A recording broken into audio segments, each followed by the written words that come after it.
This is Lady Anne, owner of KPNL Radio and hostess of the Caravan Library of Lore, and I support TESA. As an experiencer myself, I have filed my own reports with them, and the professionalism and heart they have shown my case goes above and beyond. If you have had experience, I cannot recommend TESA enough. Hi, this is Ernie Hudson, Winston Zedmore from Ghostbusters. I want to let you know that Brian Stacy, he's created the Experiencer Support Association, TESA. You can check them out at www.tesacan.org. Now, they investigate paranormal, UFO, and provide support to experiencers. But you can check them out at, like I said, www.tesacan.org and see for yourself if they're really Ghostbusters. I can tell you this, they are a non-profit organization. Good luck, have fun, and keep it blessed.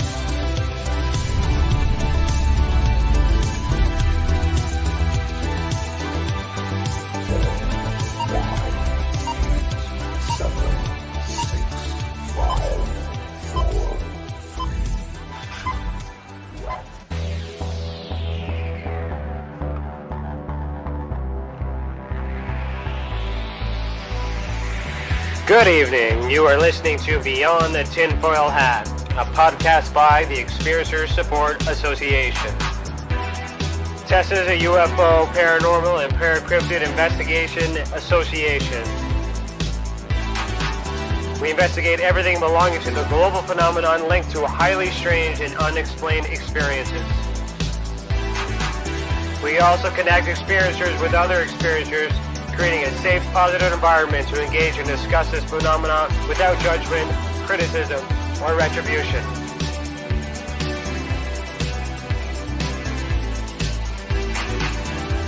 From the land of the white rolling sands, on the southeasterly tip of Georgian Bay, to all of you listening around the world, as we simulcast live on KPNL Radio, we salute you. If you want to go back and listen to our previous episodes, go to youtube.com/the Experiencer Support Association. Do us a favor and hit that subscribe button and ring that bell to be instantly notified when we are live, not only for these episodes, but every single element TESA has to offer. On our website, tesacan.org, we have something for everyone. We have support for experiencers, data for independent researchers, and places to advertise for professional partners. This live portion of the show will run for about 45 minutes. We'll have a commercial break and then spend some time answering some of your questions in the comments. The show will continue immediately after on Patreon for our private members, so head over and become a member for the unclassified tier and receive additional content from this episode and so much more for only $7 a month. To all our Patreon members, you are awesome, and thank you for helping us heal the world. All proceeds go back into the mission and will continue to help us create educational content for you and your family. Become a member today by going to patreon.com/the Experiencer Support Association. Also, if you're joining us live on Facebook or Twitter, head over to our youtube.com/the Experiencer Support Association if you want comments read out in the chat. We're only answering questions on YouTube, so head on over, hit that subscribe button, and start chatting. If you can't stay for the entire show, don't worry. Every Monday, we will upload the audio file to our podcast network for you to take us on the go. Okay, you ready? Let's get started.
Was my mic? What's happening?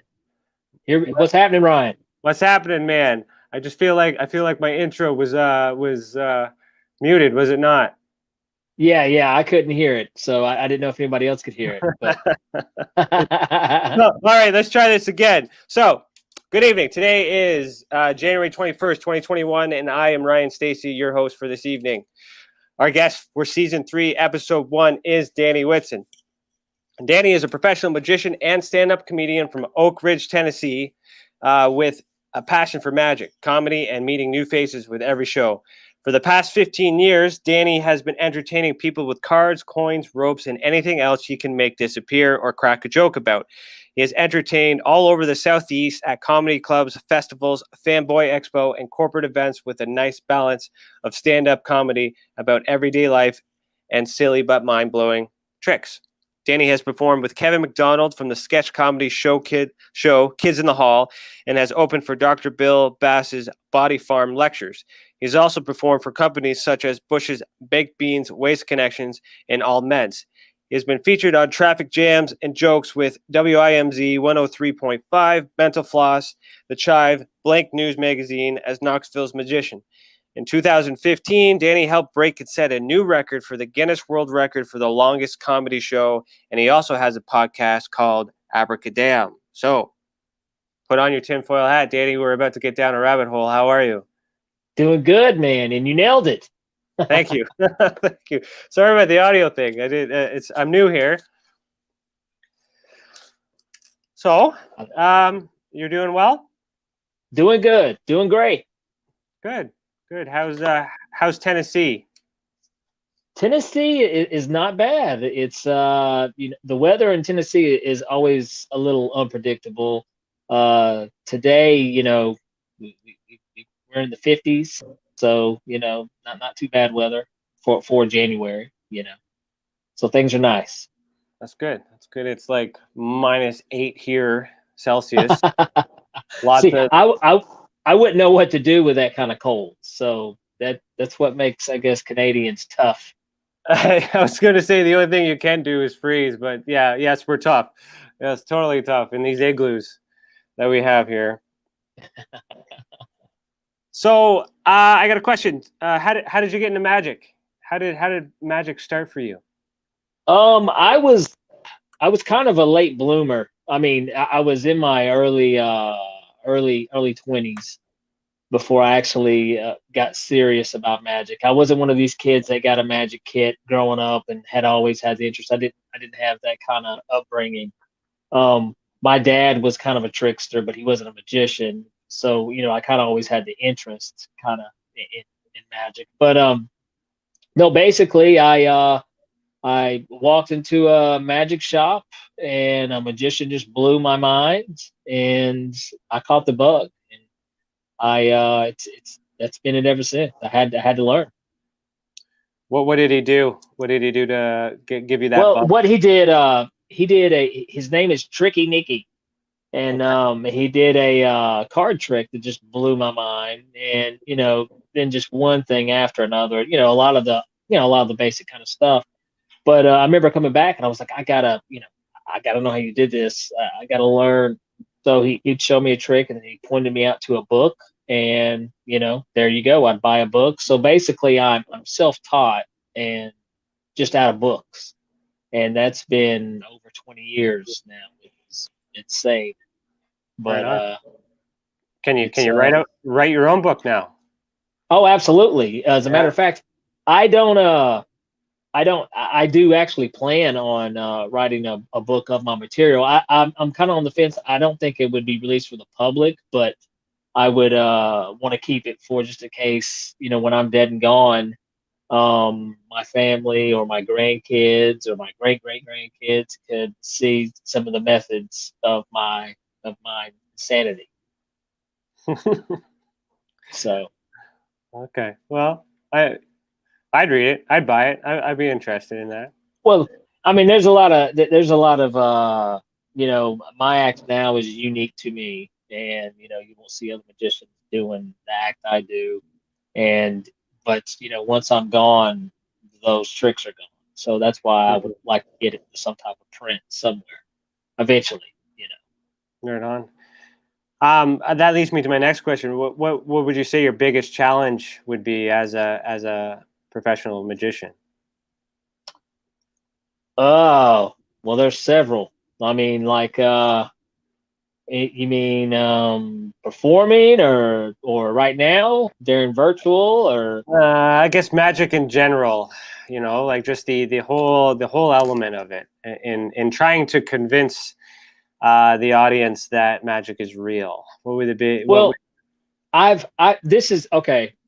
People, I've never been one of these people that I'm not the kind of magician that stands on stage and portrays like he's towering over his audience or better than his audience or more powerful than his audience. I'm down here on your level and I'm just some schmuck doing tricks.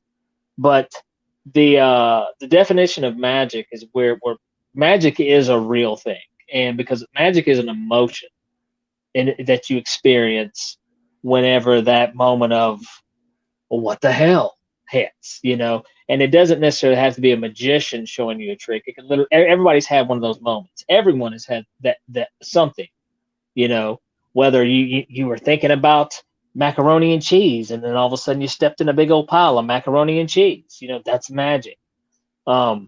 So I mean, everybody's had those moments. Maybe not necessarily that one, but it's we've had those moments.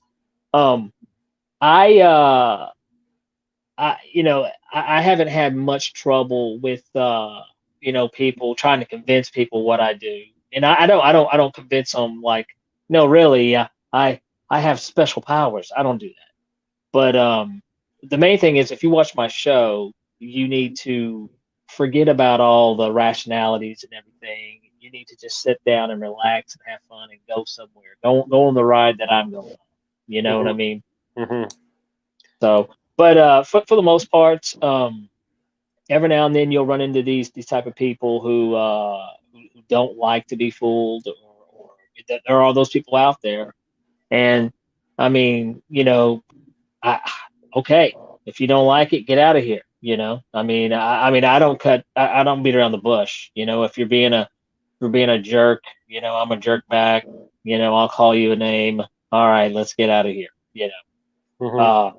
I showed a guy a card trick one time, and he tried to fight me, and I probably should have let him flush first, but he was just, just kind of a jerk.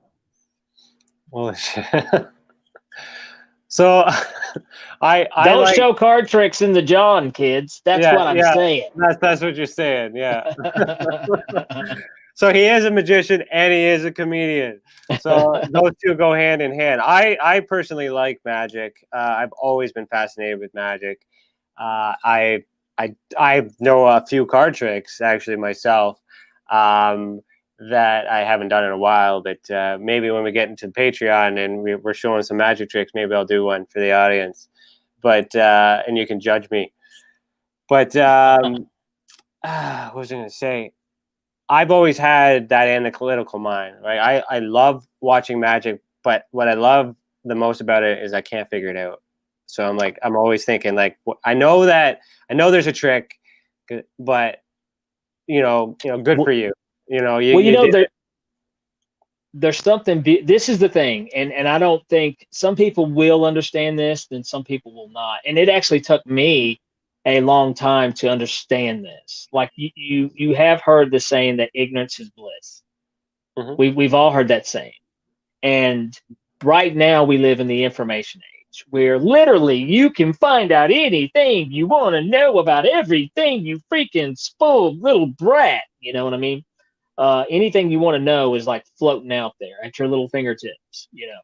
Back in my day, I had to hang around a library. Some people, and I had to hope somebody smart walked by and asked them a question. But now it's not like that. So the information is everywhere out there. To me, I think now more than ever in history, not knowing some things is a beautiful thing. Mm-hmm. You don't have to know the answer to everything, and I mean, it's just like, when we look out in the universe, you look out in the stars, you look out in the space, it's so huge. we will never know everything out there. We'll never know that. But there's something beautiful about it whenever you look out there. So there's something about not knowing, you know? Yeah, yeah, I totally understand that, and that kind of ties into my next question, which is the deep one, because we need to, the experiencer, our people, really, need to be able to determine some things, and whether it's meant for entertainment or meant for harm and things like that. So this question here is, what are your beliefs around the paranormal? And what are your thoughts about mediums, psychics, and can we trust them, or is that also a form of magic? Boy, that's a tough one. I And know. I it's a warmed you really up tough. for it. Well, this is the thing. Okay, this is the thing. I know some medium tech. I know some cold reading techniques.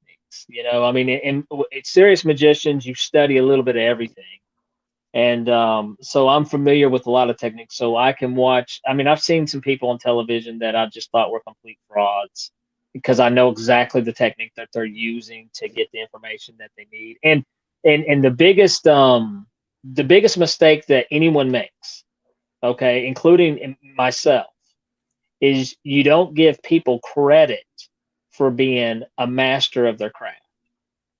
The con man will con you out of your socks because you think you're smarter than he is. That's not the case. That con man's been working that con for 40 years. And then here you come, Captain Know-It-All. Well, you're losing your money. Mm-hmm. Now, let me say this. Do I think, honestly, I mentioned earlier those little magic moments that we have. Do I think there may be something? Because I had an aunt, and I don't know, but it seems like everybody's got that one weird aunt, that's predicted things and would say weird things, and you're like, holy, how did she know that? I had an aunt like that. And she wasn't a medium. She didn't charge anybody for her services, but she would just pop off with some of the most insane things, and it would come true. So it's a weird place for me, because I do think it's not a black and white answer, is basically what I'm getting at. There's a lot of gray area with this, because I think there are some people that could possibly have some type of ability that's a possibility, but then there's also a ton of con artists out there, so you have to be careful. Are there any? No, I agree with you, and that's why I asked that question, because I myself am always, having a hard time. I've been recently diving into psionics and mediumship, and I've been studying it a lot recently, and it just coincidentally, our show tonight lines up with my research too. So I just thought that I throw that in there, because it is a possibility. And do you have any tips or any suggestions or any markers that you think would be like a dead giveaway if someone needed to decide right then and there whether or not to believe? Well, a lot of times, I mean, and you're going to see a lot of mediums do this, but they ask questions that demand an answer. Mm-hmm. So there's, you could trace things back to like a form of misdirection. If I want you to look somewhere, I can make you look anywhere I want you to look just by asking you a question that demands an answer. Mm-hmm. So a medium, and this becomes a trained skill that they can do. They can, they ask you that question, and also they, like a lot of things, will play on the emotions of people. So you're dying to better words, but you just really want to make contact with a loved one. Mm-hmm. And so there's already that emotional connection. So you're looking for anything that may relate to that individual that you're trying to make contact with. You know what I mean? And at the same time, though, they're picking up, every bit of info they can.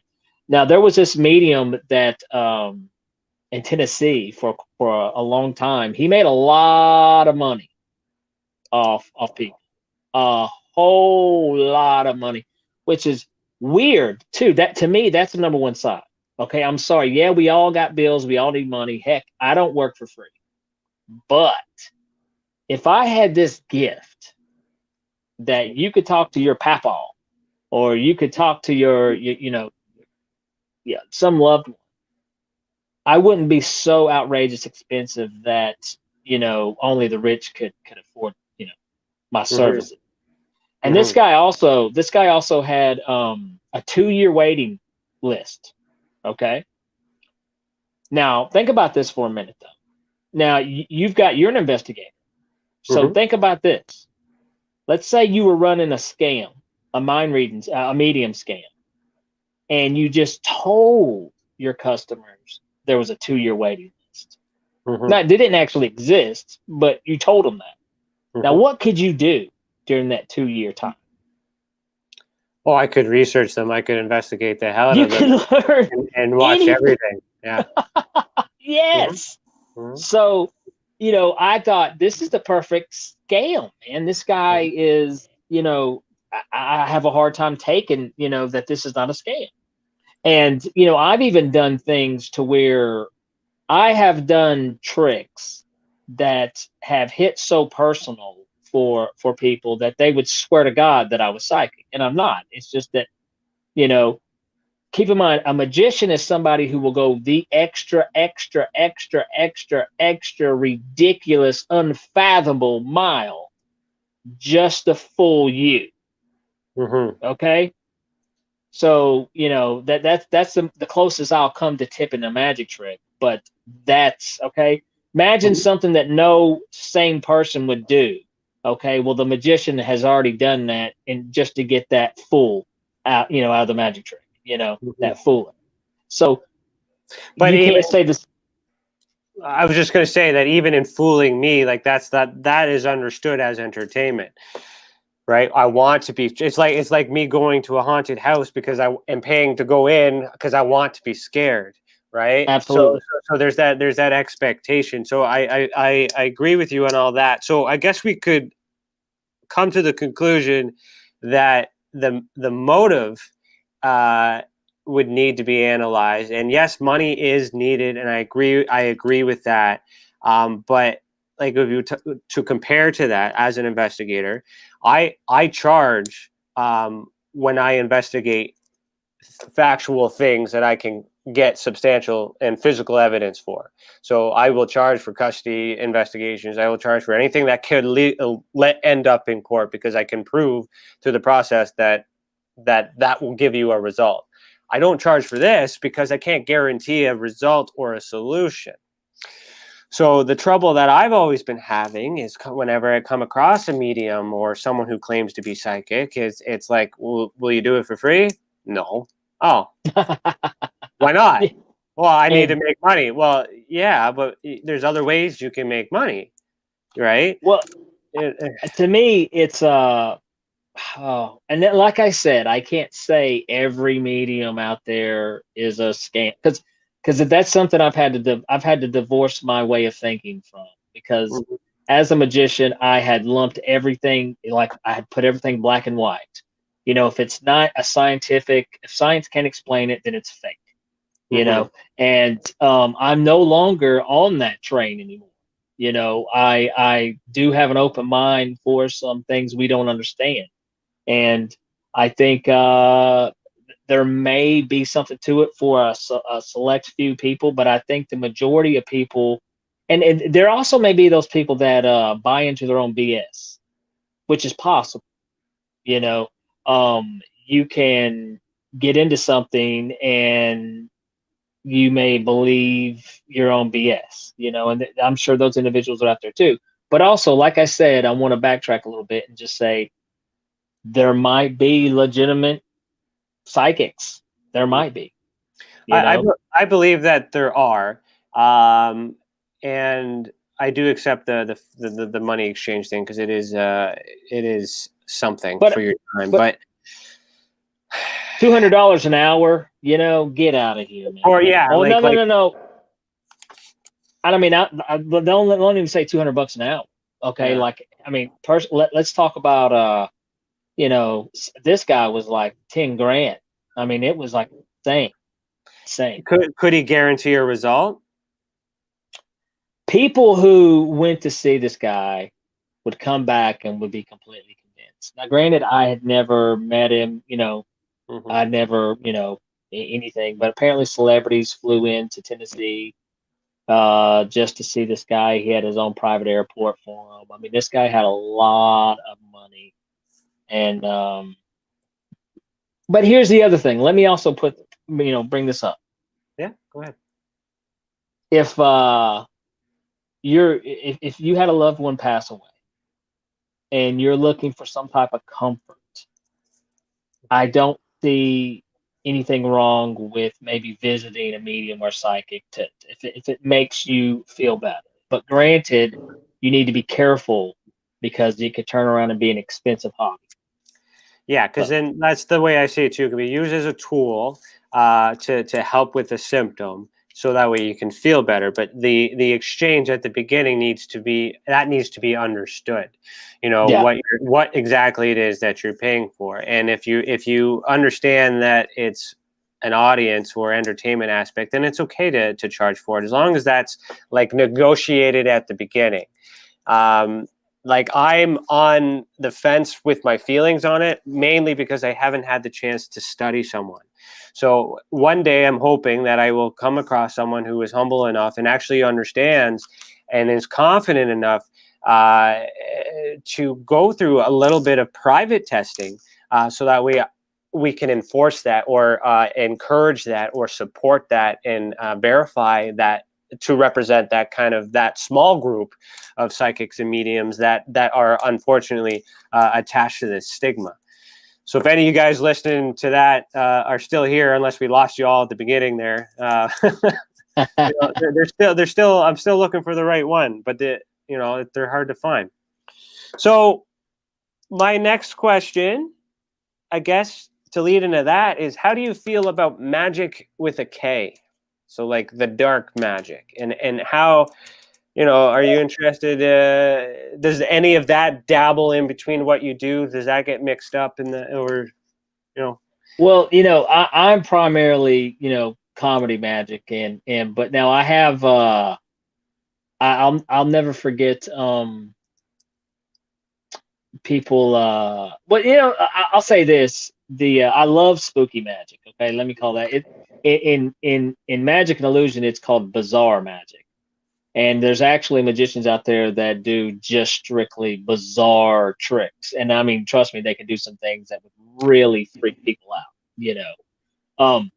But the magic with the K, I mean, to be honest with you, I've never really went down that road too much. It's never really been my thing. I've got some people in show business, some friends that are like Wiccan and some of those things. Yeah, no, go ahead. Sorry. Well, no, I mean, I respect anyone's religion or anyone's belief system, in that situation. So magic with a K is simply, the best way to describe that is, it's science that we don't understand. So magic with a K is just basically the science of alchemy, of doing magic, of doing your magic, a sleight of hand, right? Yeah. Whatever way you deliver your trick, whatever your conceal is, however your method is, that is a science, a scientific method, some sort of a method that I don't understand. So therefore it's called magic, because like that's what it's implied. So magic with the K is the same, except it's more science based. And we can get into voodoo and things like that too, depending on how far we want to get into this. Should have brought my voodoo doll. I've got a Danny Whitson magic and comedy voodoo doll. Do you really? Yeah, it's in the show. I do a voodoo doll routine in the show. That's the live show, not the virtual show, though. That's okay. Another comment. So I actually got we got about 15 minutes here before we get to a commercial break, and then we head over to the comments. I see a lot of people are commenting, which is great. If you're not on YouTube, we won't be answering your questions, so make sure you head over to YouTube / the Experiencer Support Association. If you have questions, ask them. We're going to be asking them after the break. I did some digging I want to read an incident that happened on November 10th, 1950 in Oak Ridge, Tennessee. And I want to know if you've heard of it.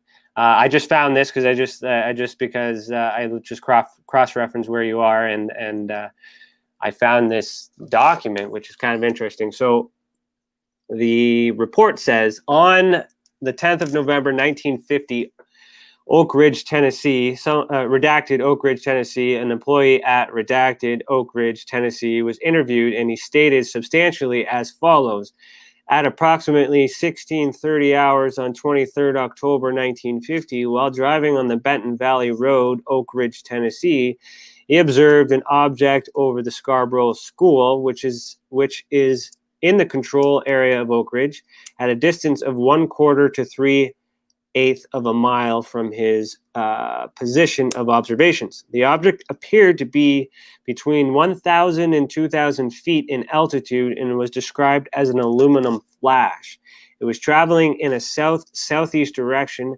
The object was dropping fast as it crossed the road and disappeared over a ridge. Redacted, heard no noise in connection with the object. At approximately the time of this observation, a background Geiger counter located in the vicinity of this observation registered a reading for alpha and beta particles. Redacted, with the Health and Research Division of the Oak Ridge National Laboratories, has stated that a reading received on this background counter is unexplained. No international accidental release, which would give such a reading, were made during the month of October. So the radar station in Knoxville, Tennessee, has not reported a radar sighting on that date and time of this observation. So that's new to me? Is that lore and local stuff in your community? Actually, I just learned about that maybe a couple years ago, and the thing that is so amazing about that story is, well, first, I mean, that just adds more truth to it to me is, especially in 1950, Oak Ridge was an absolutely no-fly zone. No one flew over this town because this is due to the nuclear, plants in the lab, Oak Ridge National Lab. For people not familiar, Oak Ridge, Tennessee, didn't exist before World War II. This town did not exist. This town was part of the Manhattan Project, and they created this town out of complete secrecy. Basically, people were sent here, scientists were sent here to live and work on the Manhattan Project. So between Oak Ridge, Tennessee, and Los Alamos, New Mexico, is where the nuclear bombs were being built. Which also there's a pattern of UFOs being sighted around nuclear plants. But yes, I remember hearing this, and there's even more information. There's actually a recording out there about this. So, but now one thing, Oak Ridge is it's nicknamed the Secret City because literally it was a top secret project. No one knew about it. No one could get in or get out of this place. So it's you couldn't fly over Oak Ridge. A plane couldn't just fly over Oak Ridge. It couldn't happen, or none of these things. It didn't happen. Helicopters, nothing. So someone, and there was regular citizens, that lived here, that worked in the town, couldn't leave, but they worked at the plants. They did their little job, and then they went back home. And then you had your normal, grocery store workers, little stuff like that, But Oak Ridge, they said, the old saying, what happens in Vegas stays in Vegas. Well, in Oak Ridge, it was keep mum. What you see here stays. So, which I'm shocked, probably why it took so long for that story to really get out to where people could hear it. But it wasn't until just a few years ago before the general public, kind of heard about this story. It's interesting, 1950, so like 3 years after Roswell too. So like that's rather, in that same time period, right? Yeah. Cool. So I also did a little digging on the paranormal side. Have you ever heard of Alexander Inn? Yes, I have. So Yes, I have. So the blurb that I found here is the historic Alexander Inn, originally known as the Guest House, was built in 1943 during the Manhattan Project to house official visitors and was later used as a hotel. Today, the Alexander Inn serves as an assisted living home, with so much history in one building. It's no wonder there's talk of paranormal activity. Rumor has it footsteps can be heard walking up the stairs when no one is around, and an apparition has been seen peering through the window curtains. The speculation that the inn is haunted has garnered enough attention that the Oak Ridge Revitalization Effort (ORRE) had to deal with many calls from ghost chasers before it became an assisted living facility. If you drive by the Alexander Inn, be sure to look up at the windows. You might just see someone watching you. It So may be Aunt Faye, or it may be a ghost, or it may be Aunt Faye's ghost. Who knows? Aunt Faye's ghost. Is that where that story comes from, Aunt Faye? I don't know the area. I just found that. Well, no, it's but yeah, I mean, the rumor that it's been haunted has existed forever. I've always heard that. And for most of my life, the Alexander Inn was abandoned. It was just sitting up there as a historical old place. And I think they started having some issues with people breaking in. Maybe some, I do know there was a paranormal investigation team that did some stuff and got some pretty interesting evidence out of it. But it was just really till here recently that they turned it into an assisted living home. And God, man, I mean, I hope that doesn't happen to me when I get old. I don't want to go. I mean, stick me in a home, okay, but not a haunted home, I mean, geez. Depending on what you have, you might not realize it. Well, you're talking. You're talking to your best friend Bob, who you met at the assisted living home, and he's here one day and he's gone tomorrow, and the next thing you know, Bob's a ghost, and you're just like, come on, man, because everybody's so old. It's possible. Anything's possible. Jesus. No, that's great. So those are just two things that I found that kind of popped up as the first hits there. Is there anything in your, like, growing up, anything else like that happened to you maybe, or things that you know of, like, Well, I believe in ghosts, and I believe in the paranormal, just based off of, some experiences that personal experiences I've had. But I will say this, it's, I don't know what it is, I don't know if it could be another parallel universe or something that we're making contact with, or it could be, I don't know, I have no clue. Now, granted, if you want to, a lot of times whenever people look at it or think of the paranormal, they think of it from the entertainment aspect of it, to where it's interesting. And, ooh, it's interesting that something may exist that I don't know about, But if you look at it on another point of view, let's hope that when we die, we're just not a bodiless consciousness floating around a room, because that sounds like hell. That would suck. I died in the Walmart bathroom, and now I'm stuck here for eternity. I mean, that would suck. So let's hope that's not the case. So let's hope that, and here's the other thing. I'm not a religious person at all, but I became a spiritual kind of person. At one time, I was a flat out atheist. I'm not no more. I'm more of a spiritual type person, because to me, just in my opinion, but why not believe in an afterlife? Why not gives you something to look forward to, for sure. Absolutely, it does. And I mean, because it's up to you. You have the choice if you want to believe in it or not. Okay. But if you don't want to believe in it, well, it kind of sucks. I mean, Christmas sucks if you don't, celebrate it. You know what I mean? If you don't believe in Santa, okay, all right. But it's a little more fun when you do believe in Santa. But Santa's magic. Santa's magic. Magic, absolutely. So go back to the magic, of the afterlife, and it's it's up to you ultimately. But I say, why in the hell not? Yeah, no, for sure. Absolutely. I agree with you 110%. Well, we'll just pause right there then, and then we'll head over to commercial here. So we'll continue after a message from our professional partners. Also, if you're listening live on KPNL Radio or on a future podcast, head over to youtube.com/the Experiencer Support Association to see the video. You see me waving right now that goes with the audio.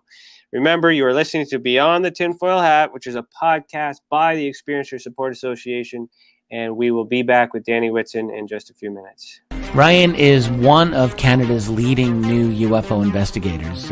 He conducts and oversees UFO investigations on a constant basis and was really taken by his research. He's compiled a tremendous amount of data regarding UFOs in Canada. And just as interesting, he really goes over how UFO investigations are done and what are some of the mistakes that people make when they submit evidence. Note for starters, don't edit your videos or photos before you send them. If you want to hear more follow-up conversation between Ryan and myself, you can go to richardolanmembers.com, where we have a candid conversation on ufology, the paranormal, and more. And remember, while we learn and grow and search for the truth, let's be good to each other.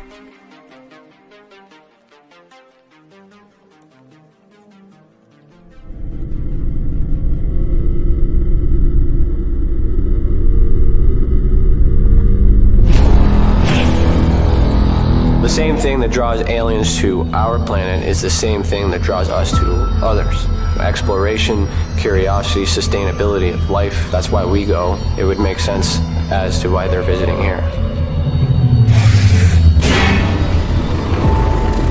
Travis! Quit playing around, man. Get back here. Travis! The last thing I remember was this numbing shock. Stunning sort of a feeling. Very powerful. Get away from me! I was just out of my mind with fear, just screaming the whole time. It's been theorized that aliens prefer remote areas because they don't want to attract attention. Whatever it is that they're doing, they would want to do that in a less populated area. There are multiple accounts of the same thing from people from all over the world. People that do not know each other, do not live in the same cultures, and they're all looking up, they're all seeing things in the sky. So it would be naive of us to think that we're alone in the universe.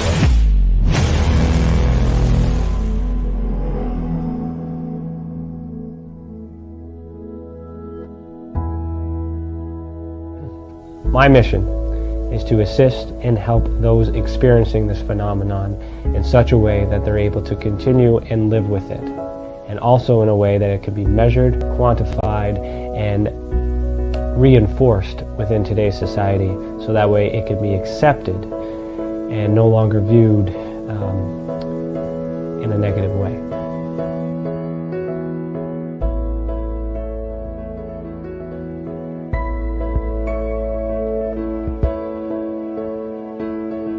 One thing that I do value in people is the ability to sense and feel when something is right and when something is wrong. That is a natural ability that we all share. Now, when we combine that with the paranormal and ufological abductions or visits, I have this sensation that these abilities are connected. Not everyone can sense, not everyone can feel. However, those who can are typically connected with something that we cannot explain.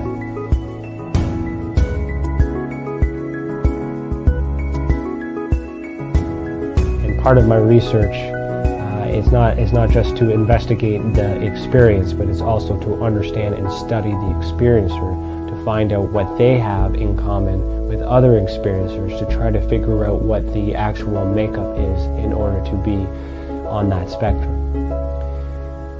There's a lot of it happening all over the world, and I do not know of any other study that is focusing on the individuals as people, only the phenomenon.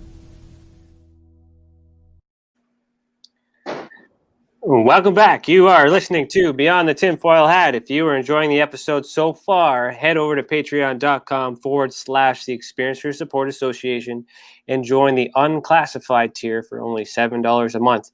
Your membership will get you at least an extra half hour of this conversation along with a bunch of other other perks for becoming an insider. Also, if you have ever experienced an unexplained event involving the paranormal, extraterrestrials, dogman, or other paracryptids, head over to TESAcan.org/reporting system, all one word.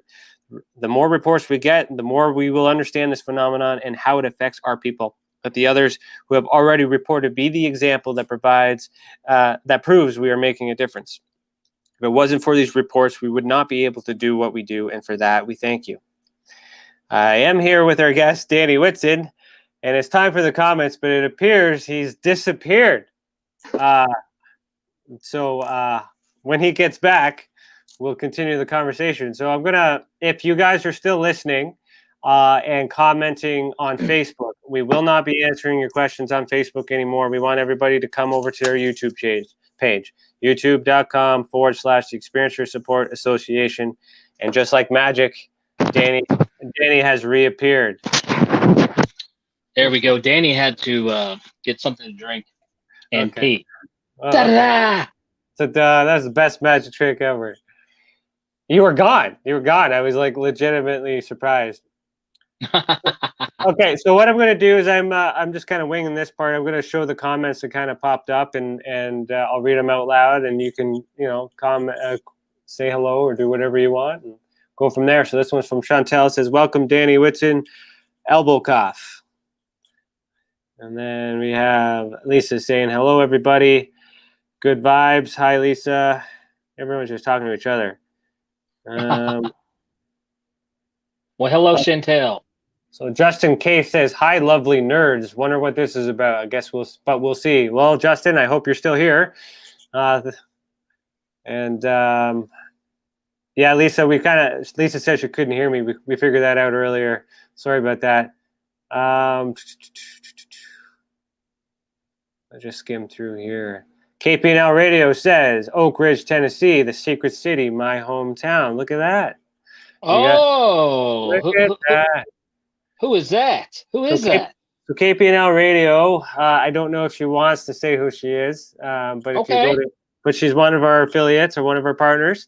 So KPNL-radio.com, you'll be able to. That's where we're multicasting right now. So we're actually multicasting in Oregon right now, Portland, Oregon. Well, yeah, hometown Oak Ridge. Well, then, that's definitely interesting. She might be behind that curtain, man. You don't even know. You never know what's behind this curtain. You don't want to know what's behind this curtain. So Chantel also says Abracadam is an awesome name. So yes, I agree. Thank you. Yeah. So for those of you who don't know this, Danny had me on his show for a pre-recorded episode. Do you know when that's coming out? Do you have an idea? Your episode, it won't be this week, but it'd be the hold on, not next week, but the week after. Okay, so whatever that is, in a couple of weeks' time, about 2 weeks, and we talk a bunch of fun stuff. And then Chantel asks, "Are we going to see a magic trick?" Well, do you feel like doing a magic trick on our Patreon special? Yes, that's okay. All right, definitely do that. So for those of you who are not Patreon members, head over to patreon.com/the Experiencer Support Association. $7 to get in the unclassified tier. You're going to see some magic. Right on. We'll do some mind reading. Okay. Scarborough Sasquatch says, I have paid around $160 for an hour with a psychic. Helped remove attachments, +++. So thank you for sharing that. You got any comments about that, Danny?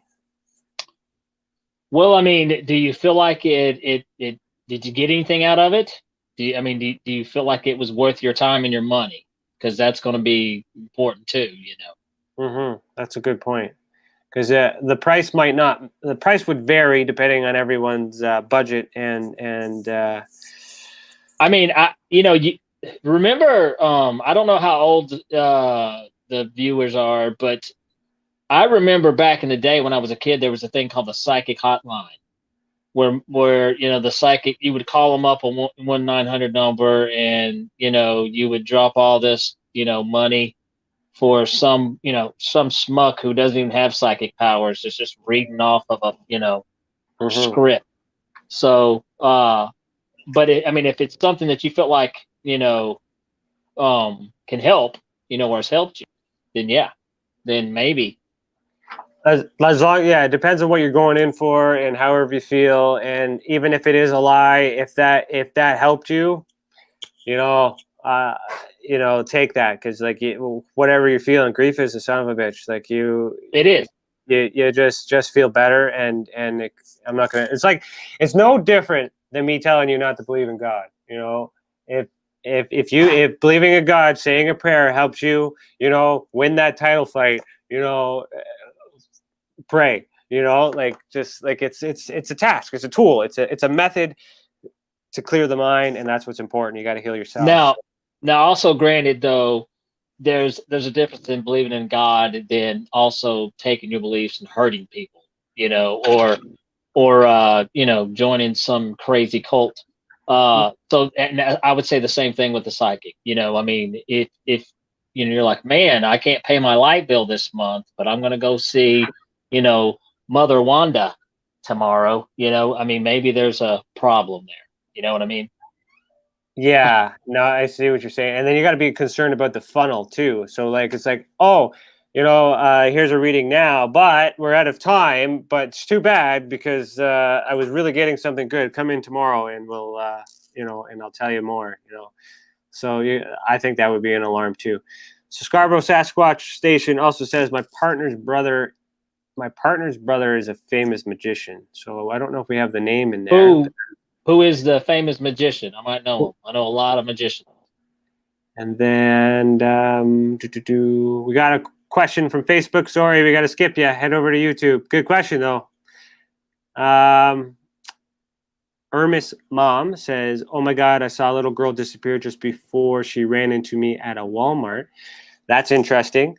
If you go to www.tesacad.com/reporting system, and make a report, I would love to look into that for you, to dive a little bit deeper and maybe get you on the show. Chantel, Danny, do you have any magic tricks inspired by paranormal activity? That's a good question. Wow, that is a good question. Okay, I do have I have a Halloween show. I have a Halloween show that now keep in mind, granted, also Chantel, that I'm a comedian, so it's a comedy magic show, and I don't care to go ahead and tell you how this works. But the ghost hunting shows where they talk into the tape recorders and they make contact. Well, I've got a trick to where I do that. So we're in the Halloween show to where I talk into the tape recorder and make contact with a ghost. I've got a Houdini seance that I do. That is it's pretty interesting. Okay. But so yeah, a lot of paranormal stuff has inspired me. Yeah, absolutely. And I've got it's kind of crazy how many paranormal type magic tricks that I actually do in my show.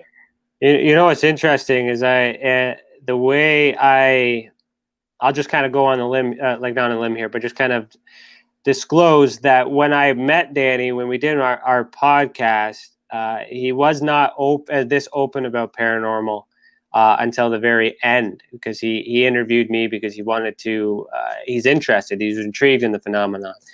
But it turns out that by the end of it, he was able to open up and share some things with me. And I'm realizing now through that paranormal is what connects us all. And with our studies and the psychic and the consciousness, all this stuff, it's all connected. But the stuff is connected, but what's connected is us. We're all connected to it because we're the key. We're the conduits. We're drawing the source. We're expelling the source. However, we're manipulating it. We are very important parts of the paranormal subject. So I'm really happy that you're realizing now that a lot of your shows are or skits Well, are connected to paranormal. the the Halloween show in general, I've wanted, that's the whole purpose of it. But it's kind of like a thing for like the Houdini seance. Like if you go to the Magic Castle in Los Angeles, California, they have a Houdini seance room. And because Houdini had this thing to where he wanted to bust every medium he could find, because when his mother died, he went to go see a medium and he found out that medium was a fraud. And so it pissed Houdini off, and he went after every medium he possibly could. So now there's this thing. It's weird how this has turned into like a common kind of routine to want to do is a Houdini seance. Now, granted, my Houdini seance is nothing like you're going to see, not at the Magic Castle, nowhere. It's comedy, but also magical. So remind me, Ryan, and I'll send you a video clip. Okay. That right. way you can get an idea what I'm talking about. And keep in mind, yes, I do make contact with the Houdini. But an interesting fact about Houdini too, he died on Halloween night. Mm-hmm. So, that's why it's a big fun thing to do during the Halloween show. Okay. We'll have to maybe get you back for a Halloween special and do the Halloween, maybe. Never know. Well, definitely my favorite time of the year, my favorite holiday. I'm usually pretty slammed, but we'll definitely, anytime I can get back on here, man, that'd be fun. Right on, man. We'll figure that one out. We'll do one more comment. Justin Case says he's still hanging around. Right on. I'm glad we did not lose your interest. Thank you for joining us for the first time tonight. And then Emma's mom says, I had a dream about a weird necklace. It was a chain with weird shaped beads on both ends. As soon as I woke up, I knew instantly they were deafening tools, but divining tools, I think is what she meant. I looked up and it was Santeria beads. Interesting. So we also investigate precognition and psychic abilities too. So if that is at all related, you can report that too, and we'll look into that and measure that against everything else that's been reported. So before we go, I would like you, Danny, to tell everybody where they could find you and your podcast and all that fun jazz if they want to look you up. Awesome. Yeah. Well, first, the name of the podcast is the Abracadam Podcast, and it's me saying stupid, silly things and doing magic tricks. I do magic tricks. It's an audio only right now, but it's getting ready to be a YouTube channel, so you can actually see some of the craziness that's going to start happening. Right on. But that can be heard on Spotify, iHeartRadio, Amazon Music, all of the platforms that you pretty much listen to podcasts on already. Now, I will tell you this: I'm not on iTunes just yet because they're giving me a headache about the artwork. One of those things. But I will be on iTunes, but I'm on YouTube right now. You can go listen to some episodes. And like I said, Ryan's episode will be out here in about 2 weeks, and that was a very fun, interesting episode. I know a lot of people can't wait to listen to that one. Yeah. Also, I'm on Facebook at Danny Whitson Magic and Comedy. You can find me there. My website, DannyWhitsonMagicandComedy.com, and I'm on Instagram at Super Magic Boy. Okay, and anytime you can hit me up, and I love to chat about this stuff. Also, can I make one more shameless plug real quick here, Ryan? Yeah, go ahead. If any of you guys would like to see a pretty awesome virtual show that's going to be taking place January 30th, I'm doing my stand-up comedy magic show, and it's going to be done through Zoom, and you can buy tickets for that at brownpapertickets.com, and tickets are only $10. So basically you would buy your ticket, we email you a link. The night of the show, you open your email, you click the link, and you sit back and you enjoy the show. And that's just for $10. You can have a house party. Okay, I don't care how many people you got at your house. Just buy a ticket, you can see the show. I will be doing some magic, some mind reading, and we've got 2 other funny comedians before me. So you get a well-rounded night of entertainment right there at your house, and you don't even have to leave. Okay. Well, I am definitely interested in that, and I will be there. I think so. I have to. Awesome. Yes. Well, you don't have to go anywhere. You don't even have to wear pants, Ryan. You don't have to wear pants. Okay. No, I never have to wear pants. That's awesome. That's great. So thank you so much, Danny, for enjoying this. This is the first opening season, the opener for season 3. This is also my debut host as the podcast host for Beyond the Tinfoil Hat for this season, at least.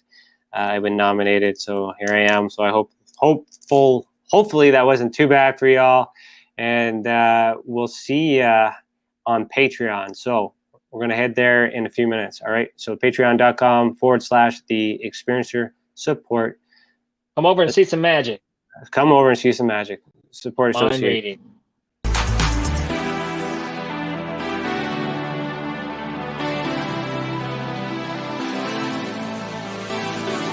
Tonight's episode was brought to you by the Paranormal Hangar, the official merchandising store of the Experiencer Support Association. Head over to theparanormalhangar.com and browse our inventory. We have branded mugs, mouse pads, tote bags, and so much more. All proceeds go back into the organization, and if you are a Patreon member, you will get a discount code for all of your purchases. Remember, this conversation isn't over, just the free version. We will dive even deeper on patreon.com/the Experiencer Support Association. Thanks for listening. Keep your eyes in the sky and say it with me. Heed the world. Good night, everybody.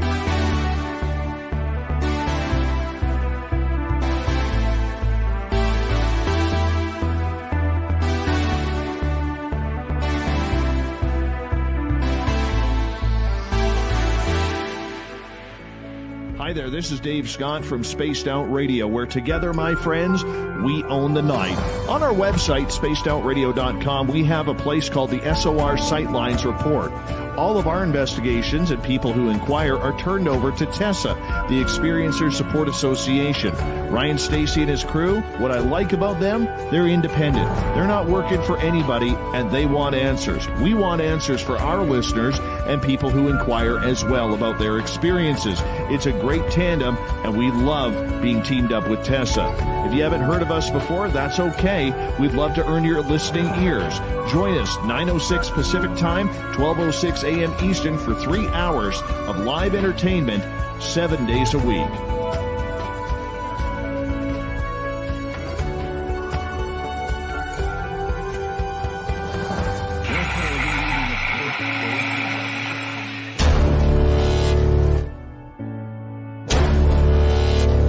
We are the ones in the dark. We are the first on the scene. We are the last to leave. We will counsel you. We will comfort you.